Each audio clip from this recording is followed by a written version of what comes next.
Assalamualaikum warahmatullahi wabarakatuh. Kita masuk ke bab kedua, yaitu tentang perancangan database. Pada bab 2 ini ada 4 hal utama. Yang pertama itu pembuatan data flow diagram.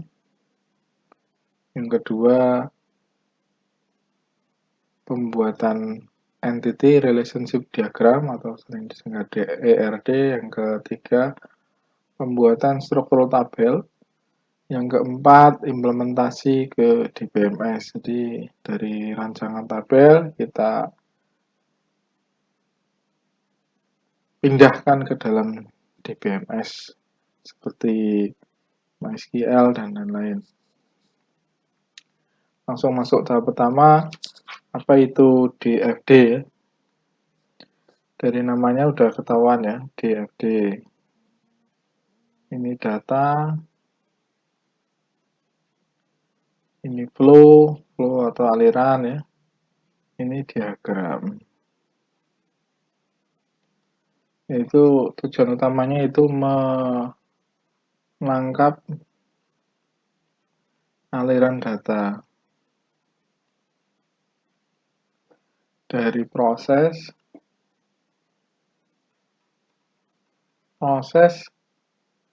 dan atau sebaliknya ke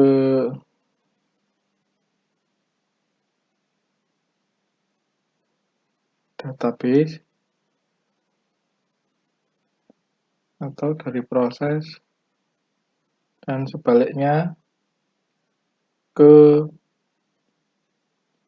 maksudnya apa ya, proses database entity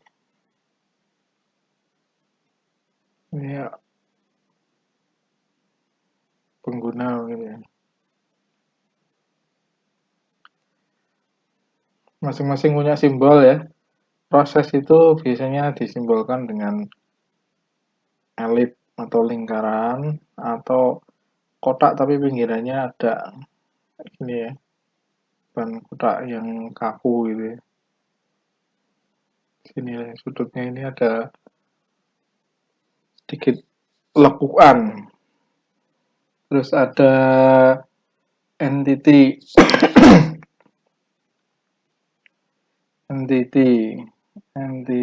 sebentar salah. Entity itu disimbolkan dengan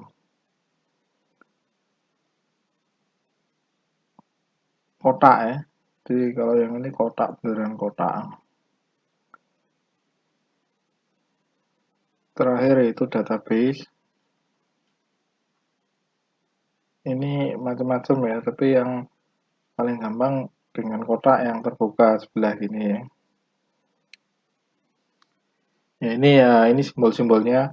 Ya tentu saja ada simbol yang alirannya ya, ada flow-nya itu tanda panah ya. Ini harus ada ya tanda panahnya ini. Jadi kalau misalnya nggak ada ini ya nggak jelas aliran datanya itu kemana gitu ya. Jelas aliran datanya itu kemana, arahnya kemana, harus ada arahnya ya. Kita lihat contohnya ya. Di sini ada DFD. Ini mungkin ya, ini sistem informasi tentang siakat misalnya ya, siakat atau sistem informasi akademis gitu ya. Ini entitasnya ya. Entitas atau entity. Yang ini prosesnya ya. Proses. Dan yang ini adalah database-nya.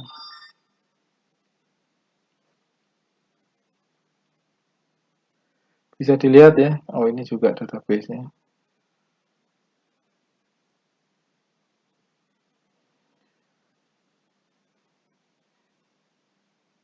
Yang mengalir di sini adalah data gitu ya. Data ya. Yang paling sering salah gitu ya. Yang salah itu di sini bukan proses gitu ya. namanya data itu biasanya kata benda gitu ya. Bukti mahasiswa aktif, bukti pembayaran, pilihan mata kuliah, bukti KRS, data mahasiswa, status aktif, data mahasiswa, data KRS, ya. Data mata kuliah, ini semua adalah data ini.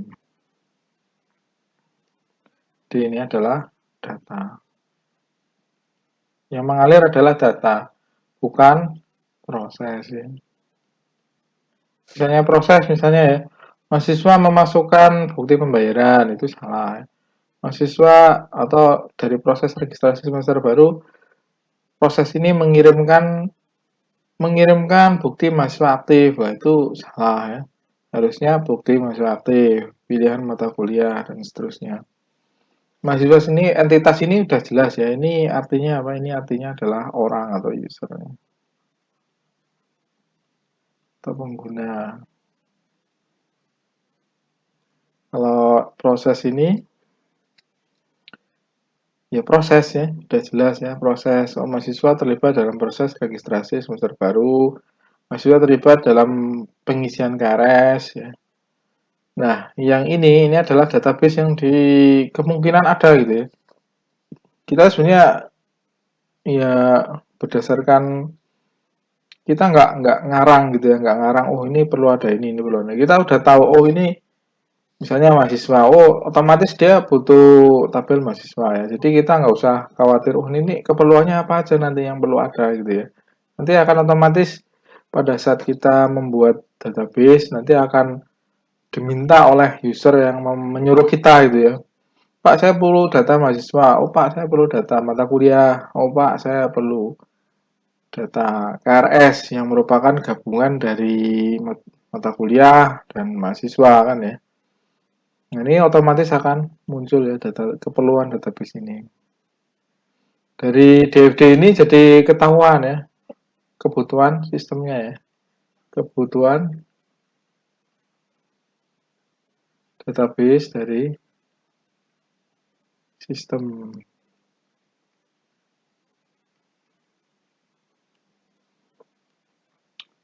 Nanti kita coba latihan ya. Ya nanti di akhir perkuliahan untuk bab ini tentu saja ya. Nanti akan ada kita coba latihan membuat DFD beberapa sistem informasi ya. Oke, kita selanjutkan ya. Udah jelas ya. Jadi DFD itu seperti ini. Yang mengalir apa aja ya nanti akan sesuai dengan fiturnya ya. Ini nggak terpisah dari kebutuhan sistem ya. Kebutuhan database ini tidak terlepas dari namanya kebutuhan sistem.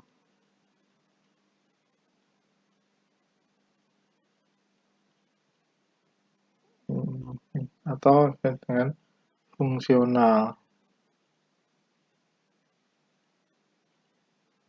dari sistem gitu ya. Kita belum sampai sini. Ini harusnya kamu udah dapet ya di RPL ya. Di RPL itu sudah ada namanya fungsional. Nanti diturunkan lagi akan didapatkan database-nya ya dari fungsional itu. Oke, kita lanjutkan ke selanjutnya.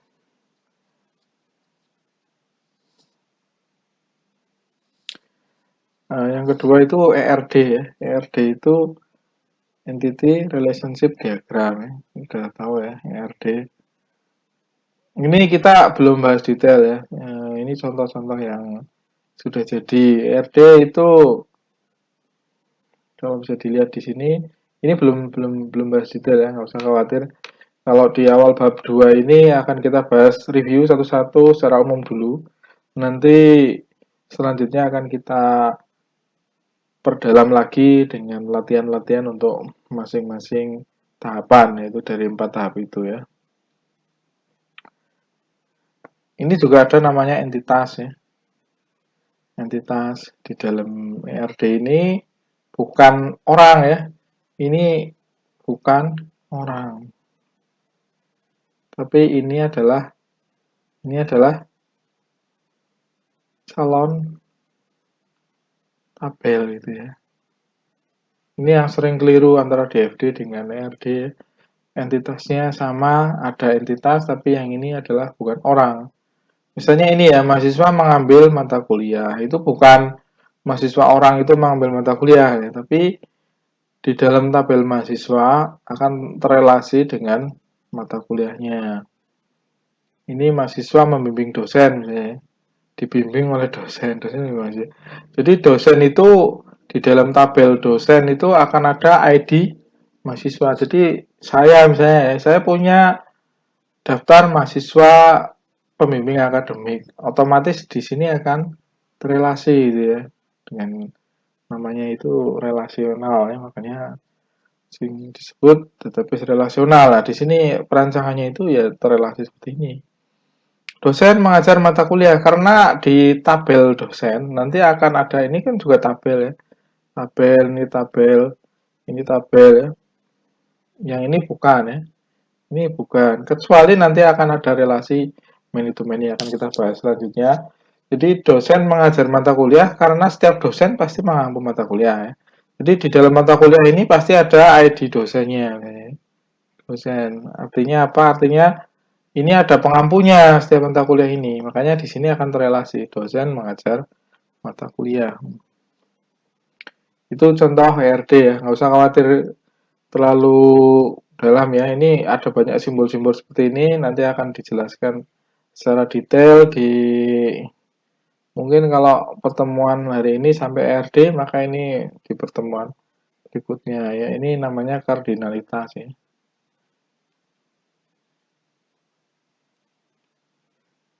Nanti kita akan bahas lebih lanjut. Gimana cara membuat kardinalitas, menentukan kardinalitas yang betul. Terus paling gampang ya, membuat struktur tabel. Sorry. Membuat struktur tabel ini ya paling gampang ya, karena ini sudah jadi tabel. Ini tabel ya. Ini ada kardinalitas one to one, satu ke satu, minimal satu dan hanya satu ya kalau bacanya. Ini zero to many, many to zero lah, many one to zero. Jadi bisa nol, bisa banyak. Maksudnya apa? Misalnya ya ini dosen membimbing mahasiswa. Itu kalau dibaca satu, dua, tiga, empat. Cara bacanya gitu ya. Kalau dari arah sini ke sini ya. Dosen membimbing nol atau banyak mahasiswa. Artinya dosen itu bisa jadi pembimbing, membimbing nol mahasiswa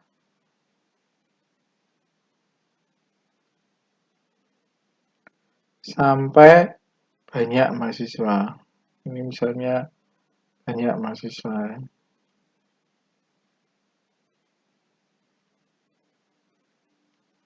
Maksudnya nggak semua dosen itu punya bimbingan akademik ya. Misalnya ada dosen baru masuk, ya dia belum punya mahasiswa yang dibimbing oleh oleh dirinya gitu ya. Tapi ada juga yang banyak ya. Jadi ada limitnya. Ini kardinalitas adalah limitnya ya. Sama dengan limitnya. Ini di mata pelajaran SMA ya, limit itu. Ada nol, satu, many. Cuma gitu toh ya, nggak ada diantaranya lagi. Ini bisa nol, bisa satu, bisa banyak. Tapi kok ada dua, satu-satu gini? Ya, ada limit atas, limit bawah gitu ya. Limit atasnya ini, limit bawahnya ini gitu ya. Kalau satu-satu artinya minimal satu dan hanya satu gitu ya. Kalau nol satu minimal nol, maksimal satu. Kalau misalnya simbolnya kayak gini, simbolnya gini ya. Ini berarti minimal nol, maksimal banyak gitu ya. Kadang seperti ini ya simbolnya. Kadang ada juga yang nol bintang gini. Jadi itu artinya ini many gitu ya. Ini many. Ada juga yang modelnya simbol seperti ini, simbol banyak gitu ya. Tapi kita nggak usah terlalu dalam. Ya, ini nanti kita bahas lagi. Nggak usah khawatir kalau sekarang masih belum paham ya.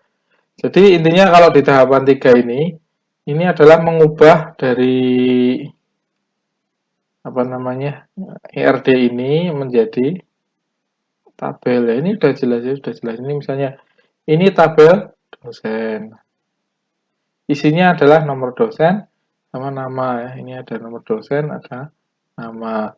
Kalau mahasiswa ada nomor mahasiswa, ada nama, ada tanggal lahir ya. Terus ini di mana kok nggak ada nomor dosen? Ya ini relasinya di sini ya, relasinya ini ya. Karena setiap relasi itu pasti ada penghubungnya. Penghubung itu salah satu kolom di salah satu tabel. Salah satu kolom itu di sini yang karena menu-nya ada di sini maka yang dipilih adalah ini ya. Ini ada di import. Nah, ini namanya foreign key. Primary key dan foreign key itu beda ya. Nanti kita bahas lagi. Itu ya. Jadi tahapan ketiga adalah mengubah. Paling gampang ya ini. Kita udah nggak mikir lagi untuk mengubah dari ERD ke tabel ya. Nah, untuk tahapan 4 nggak bisa ini di sini ya. Karena nggak bisa dicontohkan di sini. Karena apa? Karena ya kita nanti praktek menggunakan MySQL dan SAM sebagai DBMS. Masuk ke tahapan pertama, yaitu membuat sebentar. Mana DFD-nya? Oh, DFD-nya udah ada nggak paham nih. Kemungkinan ini ya. Ya, mungkin DFD-nya nggak ada di dalam slide ini ya. Kita langsung masuk ke ERD. Notasinya ada utamanya ya. Utama untuk entitasnya ada 3 ya. Entitas, atribut, sama hubungan. Kardinalitasnya yang tadi saya sebutkan ini one to one, 0 to one, 1 to many, 1 to many, 0 to many.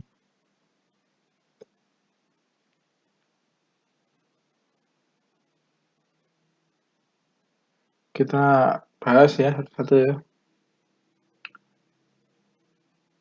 Gimana kita cara menemukan entitas ya? Paling utama itu dari ERD adalah entitasnya. Definisinya, sesuatu dan nilai yang keberadaannya tidak bergantung pada yang lain. Sesuatu yang bisa berupa orang, tempat, objek, kejadian, atau konsep. Saya sebenarnya nggak terlalu suka dengan model kayak gini. Ini bikin bingung ya. Intinya Anda bikin database, ada data apa yang perlu masuk. Oh ini data tabel ini, tabel ini, tabel ini. Ya, tabel itu adalah entitas gitu ya. Jadi ini adalah tabel gitu ya, tabel. Intinya itu aja. Jadi misalnya saya mau bikin database mahasiswa, ya pasti ada tabel mahasiswa ya, tabel atau bikin syakat, ada tabel pegawai, ada tabel guru ya. Oh ternyata setiap mahasiswa sama pegawai pakai guru harus memiliki sekolah asal usul kabupaten dan lain-lain. Oh ini otomatis masuk ya. Oh ada misalnya sistem informasi penjualan mesin. Nah, ini berarti ada tabel mesin. Di mana barangnya ada di mana, oh, ada di gedung, misalnya, dan seterusnya. Jadi, entitas ini akan muncul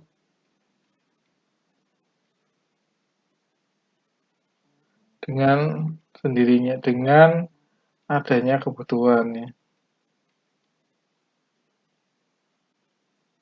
Jadi, nggak perlu kita mengada-ada atau belajar gimana cara menemukannya. Ini otomatis ya.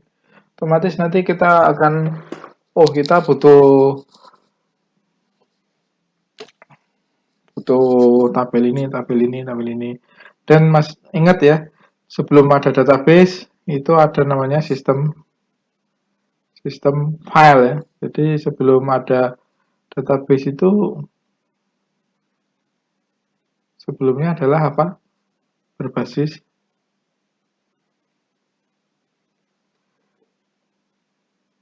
file ya, atau berkas. Iya, file atau berkas ini adalah calon entitas ya. Entitas atau ya ini dari sini ya entitasnya file berkas. Setiap file mungkin jadi satu entitas gitu ya. Atau satu tabel di dalam database. Jadi kondisi realnya ya di lapangan, kondisi realnya kita itu sudah ada berkasnya duluan. Nggak ada sistem yang baru dibangun langsung berbasis database. Kemungkinan dia masih manual dulu, pakai buku, pakai jurnal kayak absensi itu ya, dan mungkin masih pakai tulisan tangan ya. Nah itu sudah ada dulu ya. Baru kita bikin sistem informasi yang menggunakan database ini sebagai pelengkap atau penggantinya. Jadi ada sesuatu yang digantikan, bukan sesuatu yang mengada-ada tiba-tiba ada gitu ya. Misalnya kita disuruh bikin sistem informasi sekolah gitu ya, yang mendata pendaftaran siswa baru. Nah, kan kita tinggal minta, Pak, dulu pendaftaran siswa baru yang lama seperti apa? Ya, file-file yang diperlukan apa kayak gitu ya. Jadi dari situ kita bisa merancang entitas dalam ERD ini. Dalam prakteknya seperti itu ya. Kalau definisi-definisi nanti terlalu tele-tele, saya nggak terlalu suka definisi ya. Kalau di sekarang di kurikulum 13 kan juga gitu ya, Anda nggak disuruh ngapain definisi, tapi Anda praktek menjalankan tema tertentu, topik tertentu, aktivitas tertentu, nanti definisinya muncul dari proses tersebut ya. Anda sekarang bikin database, bikin macam-macam entitas macam-macam. Nanti setelah tahu barangnya seperti apa, Anda akan bisa mendefinisikan sendiri ya. Jadi misalnya Anda ke kebun binatang, Anda sebelum masuk ke kebun binatang itu nggak perlu dijelaskan gajah adalah seperti ini, bentuknya seperti ini. Anda tinggal datang, lihat barangnya, oh seperti ini dari jarak jauh, dari samping kanan, samping kiri, terus dirasakan, disentuh, dan seterusnya. Nanti Anda disuruh mendefinisikan akan tahu sendiri, dan itu presisi dengan yang ada di lapangan gitu ya. Jadi Anda, kalau saya pribadi nggak usah terlalu terpaku dengan definisi. Ini contoh entitas ya. Kalau atribut itu ya jelas ya. Kalau Anda di tabel, misalnya tabel mahasiswa, ya pasti akan ada kebutuhan-kebutuhan lain sebagai pelengkap ya. Anda coba lihat KTP ya. Di KTP itu ini satu entitas yang baca. Ini kan sistem berkas ya. KTP itu sistem berkas. Isinya apa? Pasti ada nicknya. Ini jadi kuncinya karena nick itu pasti beda ya. Dan nama, alamat, tanggal lahir, tempat tanggal lahir, dan seterusnya. Ini yang akan menjadi atribut nih. Ini jadi primary key ya, yang utama yang membedakan dengan yang lain. Setiap baris ya, setiap orang pasti punya nick yang berbeda. Nah itu sering dijadikan namanya primary key ya. Ini nanti juga akan kita bahas lebih lanjut nih. Jadi atribut sudah jelas ya. Atribut itu ya isi dari entitasnya. Misalnya ini ya, ada mahasiswa, entitas mahasiswa, ini ada atributnya ada 4 ya.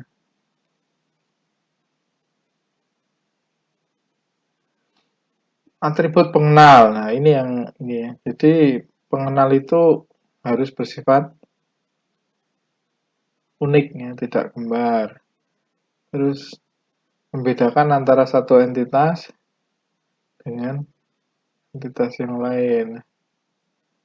Ini sebetulnya agak rancu ya. Maksudnya itu sebetulnya membedakan antara eh, antar barisnya. Jadi kalau yang namanya tabel gini kan dua dimensi ya. Seperti ini ya. Kita kan sering lihat tabel di Excel. Anda akan lihat seperti ini. Ini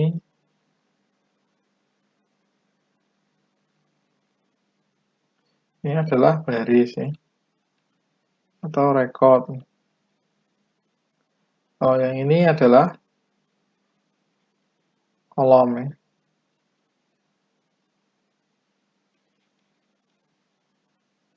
Nah, ini atributnya. Kalau di yang kita bicarakan sekarang ini atributnya.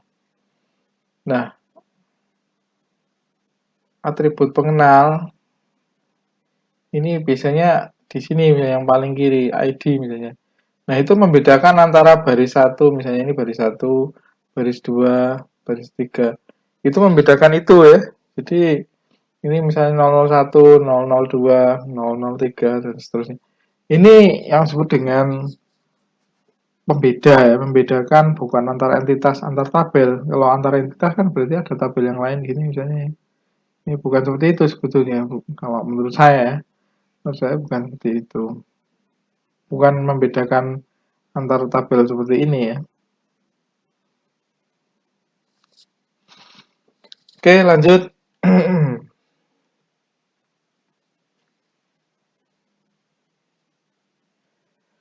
Contoh pemberian atribut pengenal atau PK, primary key. Misalnya ada entitas departemen,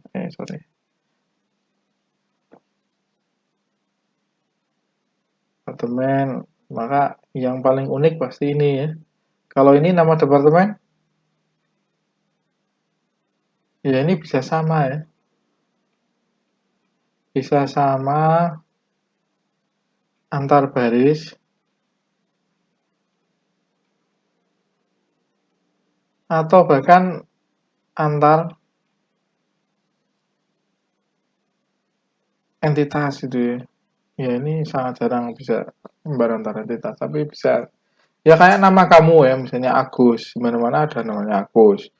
Agus, Agus, jangan Pak Agus Effendi ya, beliau itu sesepuh kita ya.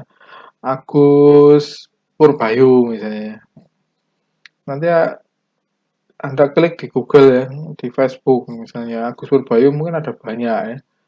Agus apa? Nah itu kayak gini ini nggak mungkin jadi um, atribut pengenal ya. Oke lanjut.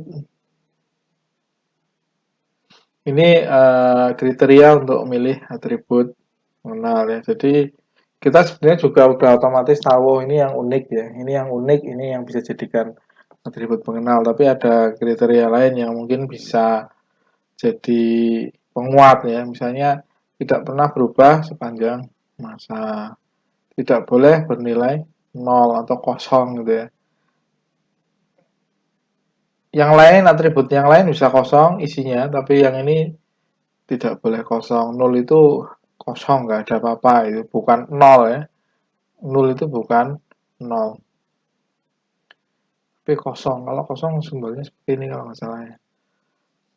Hindari atribut penilaian seluruhnya mengandung klasifikasi, lokasi, dan seterusnya. Karena apa? Karena misalnya ini bisa berubah ya. Bisa berubah seiring waktu. Nah, misalnya ya, saya KTP-nya 33720 ya. Ini sebenarnya merujuk lokasi. Kalau saya pindah rumah gitu ya, pindah rumah, ini padahal nick ya. Ya ini anehnya ya. Ini orang Indonesia bikin KTP dengan ID yang merujuk pada lokasi gitu ya. Kalau saya pindah KTP nanti ininya harus berubah lagi. Iya harus berubah lagi. Itu kan agak aneh ya. Kalau rumahnya ada 5, ya mau merujuk yang mana? Ya itu konsep yang salah dari perancangan database dulu ya. Jadi ya kita nggak bisa apa-apa lagi. Mengubah NIK 266 juta, 260 juta itu bukan hal yang mudah ya. Ribetnya melebihi yang lain-lain ya. Bayangin IKTP diubah se-Indonesia Raya ya.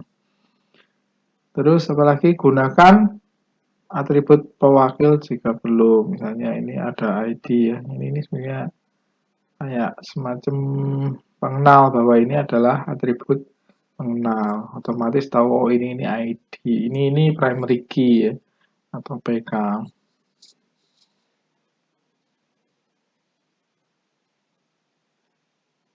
Di mana yang jadi atribut pengenal ya otomatis ini ya. Jadi biasanya dikasih ini misalnya dikasih underscore ada ini underline-nya itu sama dengan primary key ya. Kalau yang lain-lain kan nggak ada ya. Tapi nanti ada juga yang foreign key ya. Yang foreign key itu ini ya, misalnya foreign key itu ada di sini misalnya. Mahasiswa punya ID dosen ya. Artinya ID dosen ini sebagai foreign key ya. Ini primary key, sorry P, primary key. Ini nanti ada foreign key. Nah ini adalah ID primary key dari entitas yang lain. Ini masih ingat yang relasi tadi ya? Jadi setiap relasi itu pasti akan mendorong munculnya atribut foreign key ini ya, penghubungnya. Dan ini juga di garis bawah kayak gini. Tapi biasanya nanti akan ada keterangan, oh ini foreign key gitu. Lanjut, ada namanya atribut komposit ya. Jadi atribut komposit itu sebetulnya sangat jarang diimplementasikan. Saya juga bingung ini kalau dikonversi ke database seperti apa? Apakah ada 3 kolom ya? Kalau jadi tabel apakah nanti akan jadi 3 kolom kayak gini ya? Kan agak aneh gitu ya. Misalnya ini nama mahasiswa, ini misalnya ini 1, 2, 3. Ini 1, 2, 3 itu kan agak aneh gitu ya.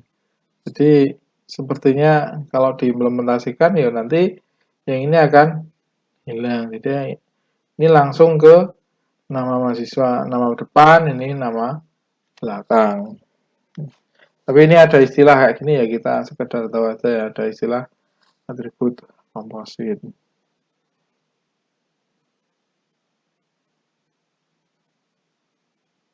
Sebuah atribut yang nilainya lebih dari 1. Nah ini apa yang maksud dengan nilainya lebih dari 1? Ini ya, yang dimaksud yang ini ya. Kalau telepon misalnya ya, saya punya HP 2, maka di sini akan ada telepon 1, telepon 2. Nanti gimana tabelnya, Pak? Tabelnya kalau ada yang 3 piye gitu ya. Nomor teleponnya, oh berarti tambah lagi kolomnya dong. Telepon 4, 3. Oh ada 10, misalnya sampai 10 ya. 10 ya, tapi berarti kolomnya beda-beda ya. Ini nanti akan ada di proses normalisasi.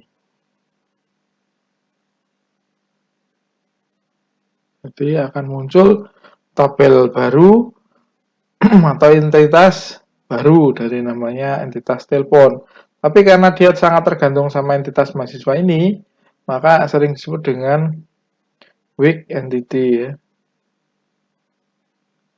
Weak itu lemah ya. Entity lemah, weak ya, harusnya ya, weak ini ya.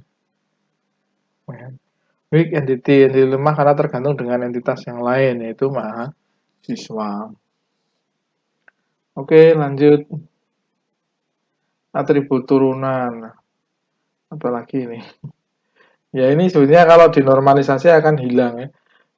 Usia ini yang sebenarnya ini disimbolkan dengan titik-titik gini ya. Sebetulnya bisa tahu nggak usia? Bisa tahu kan ada ini ya. tanggal lahir. Nah, kalau di database sebetulnya ada ketergantungan antara usia itu dengan tanggal lahir. Jadi kalau tanggal lahir berubah, ini usianya harus diubah juga kan. Nah, ini sebetulnya nggak normal. Ya, nanti di proses normalisasi ini akan hilang atau nggak boleh ada ya, nggak boleh ada karena ada ketergantungan antara antar atribut ya, antar atribut itu saling bergantung itu nggak boleh. Terus untuk relasi mungkin saya pecah ya videonya ya. Mungkin untuk yang kali ini sampai sini dulu biar nggak terlalu besar filenya. Dari saya mungkin cukup sekian. Saya tutup. Assalamualaikum warahmatullahi wabarakatuh.